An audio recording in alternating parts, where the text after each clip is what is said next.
Hey, what's up, my people? John Middlekauff, new YouTube channel. What I need you to do, subscribe, like the video, leave a comment, share it with your friends. Appreciate everyone that has. It's the podcast, 3 and Out. You can listen wherever you listen to podcasts. Apple, Spotify. We got you covered. Also, thevolume.com. We got merch right here. Flex Fit hat. Go to thevolume.com. Get yourself a 3 and Out hat.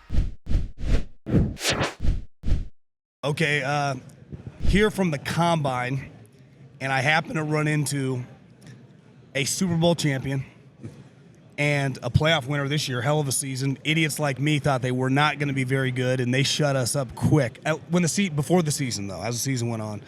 GM of the Tampa Bay Buccaneers, Jason Licht, what's going on? Thanks for having me. How you doing? Doing pretty good. What's this time of year like for you? It's busy. Yeah. Yeah. A lot of people are busy. Signing our own free agents, getting ready for free agency, getting ready for the draft. It's our busy time. You were telling me before we hopped on that you've been to, one was canceled, so if we count that one, 30 combines. You've been a GM now 10 years. Do you feel when you come to these, are you pretty comfortable now what has to happen? Or is it like the meetings? You have obviously your quarterback, a wide receiver. I mean, it's a pretty big name guys, a potential franchise tag, a lot of moving parts. Does it change year to year, or does it always kind of feel the same coming to the Combine? Well, the things you have to accomplish change year to year, but it's all kind of the same. It's everything's kind of comes to a head at once here, and then we leave, and then actually do the free agency or signing our players, and then still get ready for the draft. And it's just a cyclical industry. Let's talk about this season.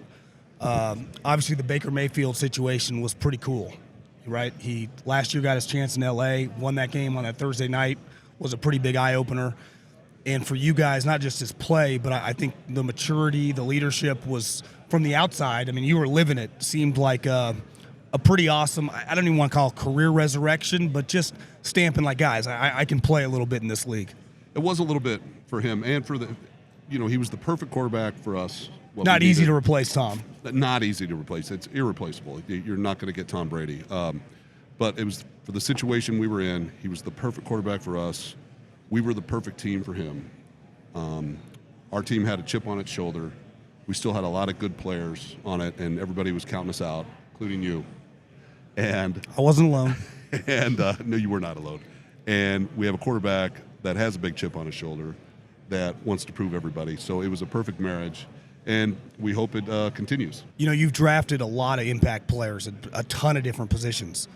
But that position, if Baker hadn't played as well, you would have been in trouble, right? So you can have 15 Vita Veas and Tristan Wirfs, but if you have a problem at that position, were you confident going into the season? I mean, there was a quarterback competition, right, in training camp. Or is it one of those things where you pleasantly surprised how well? Because obviously he played well before in his career. He was the number 1 overall pick, so it's not like an out-of-nowhere situation. Right. There was a high ceiling there. Yeah.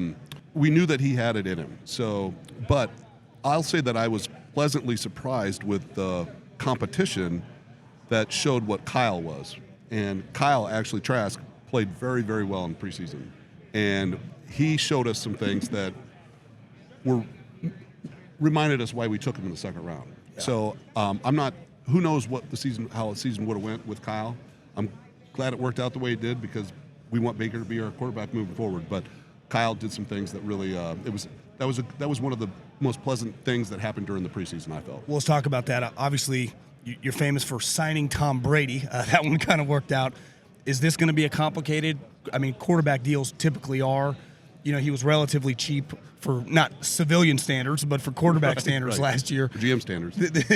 This situation now, how do you approach it? Constant dialogue. I mean, he's been on your team for a while now, so you know him and his agent, but does it start from scratch now? How does that work out from your perspective? We've already had some conversations, so I'm sure we'll have to continue to have conversations and try to find middle ground if we can. I'm confident that we'll continue to work on it. So what makes me feel good is I know he wants to be a Buc. I know we want him to be a Buc. So usually there's something can be worked out in there. One thing I always find fascinating is some GMs now have that number background or law background. When you have a scouting background, how do you learn to negotiate, right? Because you become I guess you do a little bit when you're like the second in command, you deal with it. But when you're the boss, I mean, you're the decision maker, How do you learn when it's like too much hang up or, kind of to play it and when to kind of play all your cards? Is that a learned experience?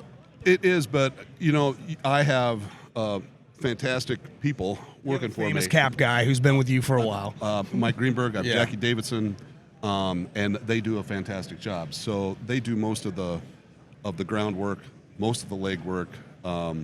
They ask me to come in at the end if it's, we have to.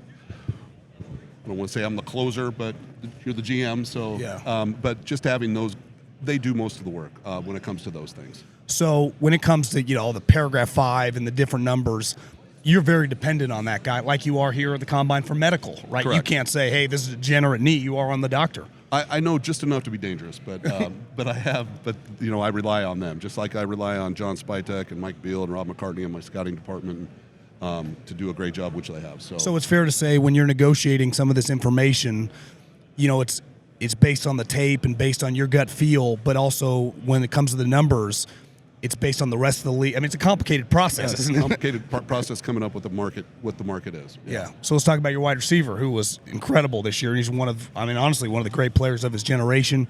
Mike Evans, a lot of different reports flying out there. What are your thoughts on Mike and where it stands right now?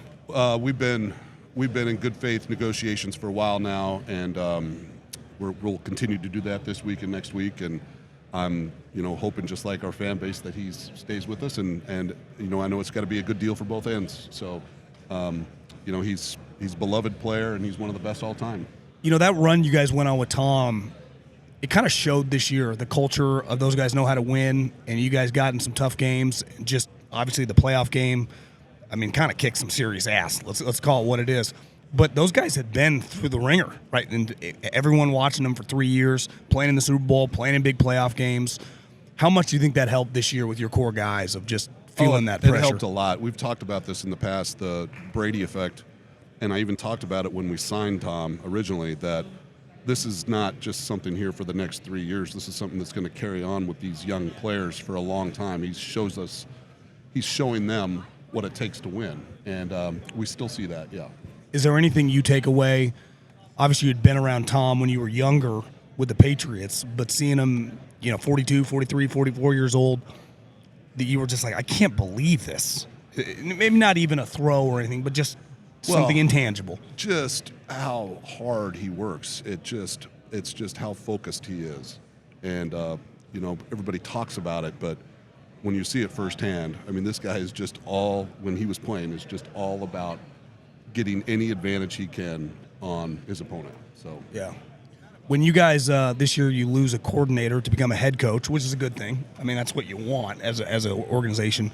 How then involved are you when it comes to replacing the offensive coordinator, working with Todd Bowles? You guys have a list. You keep lists, on coaches like that to help him out because he's so, coach so week to week in the NFL season. Yeah, he keeps lists. I keep lists with my group.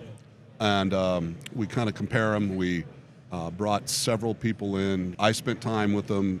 Todd spent the majority of the time with them, but I would spend an hour and a half with them as well. And then Todd would he and I would discuss, and he would kind of relied on me to help him through the process, but I want him to make the hire. So, but just one thing I love about Todd is he likes to work together and have that that union with the GM. You hire Liam Cohen, who when I think of him, I think of a Shanahan offensive guy. Is that fair to say? Yeah.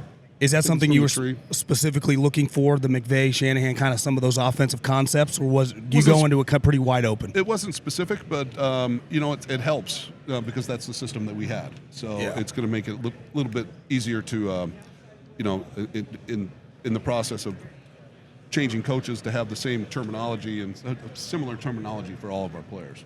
I don't care what offense you run, you need good players. But why do you think that offense is so player friendly?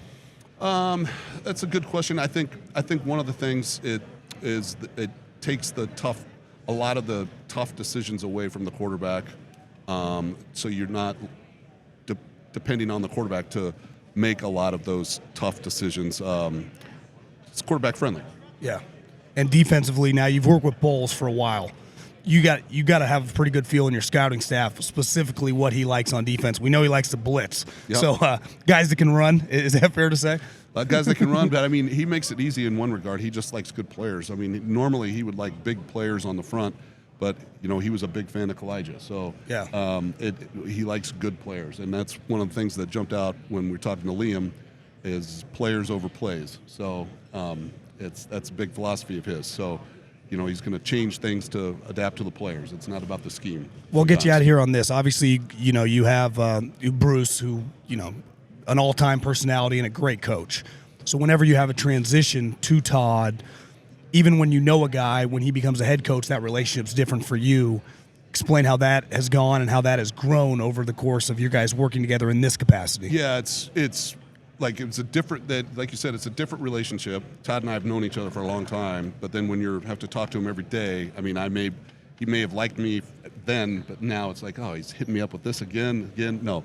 But over time, he and I have grown a lot closer, and we can read each other's minds now, finish each other's sentences, that whole thing. It's we have a great working relationship. Okay, I want to end on this, actually, because obviously, Bruce, I'm sure you felt comfortable to get into an argument over a player or whatever. It's easy personality to do that with. Todd's personality is a little bit different from Bruce's, at least on the out. I've been around him when I was in Philly.